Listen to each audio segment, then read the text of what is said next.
ভারী বর্ষণ ও পাহাড়ি ঢলে সৃষ্ট বন্যায় বড় ধাক্কা লেগেছে খাগড়াছড়ির পর্যটন শিল্পেও। চেঙ্গি ও মাইনী নদীর পানি বৃদ্ধি পেয়ে বিপদসীমার উপর দিয়ে প্লাবিত হয়েছে। বিচ্ছিন্ন হয়ে গিয়েছিল সড়ক যোগাযোগ, দর্শনার্থী ভ্রমণে দেয়া হয়েছিল নিষেধাজ্ঞা। পর্যটক শূন্য হওয়ায় থমকে গিয়েছে পর্যটন শিল্প। হোটেল মোটেল মালিকদের দাবি, আবহাওয়া ভালো হতে শুরু করলেও দেখা মিলছে না পর্যটকদের। খাগড়াছড়ি থেকে জহুরুল আলমের পাঠানো তথ্য ছবিতে ডেস্ক রিপোর্ট। অপরূপ সৌন্দর্য লীলাভূমি খাগড়াছড়ি। পাহাড়ের সৌন্দর্য দেখতে এখানে ছুটে আসেন পর্যটকরা।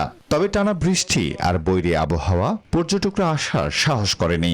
খাগড়াছড়ির আলোটিলা, রিচাং ঝর্ণা, দেবতা পুকুর, ঝুলন্ত ব্রিজে দর্শনার্থী নেই বললেই চলে। তবে বৃষ্টিপাত থামার পরও তেমন একটা পর্যটক আসেনি খাগড়াছড়িতে। ব্যবসার মন্দা কাটানোর কোনো রাস্তা খুঁজে পাচ্ছেন না হোটেল মোটেল মালিকরা। অতিথিরা আস্তে আস্তে আসা শুরু করেছে। আশা করছি অতিথিরা এভাবে আসা শুরু করলে আমরা আমাদের ক্ষতিটা পুষিয়ে নিতে পারবো। পর্যটন কর্মকর্তারা বলছেন, আবহাওয়া স্বাভাবিক হতে শুরু করায় সাজেকে ভ্রমণ নিষেধাজ্ঞা তুলে নেওয়া হয়েছে। ফলে পূর্বের ন্যায় পর্যটক আসবে বলে প্রত্যাশা তাদের।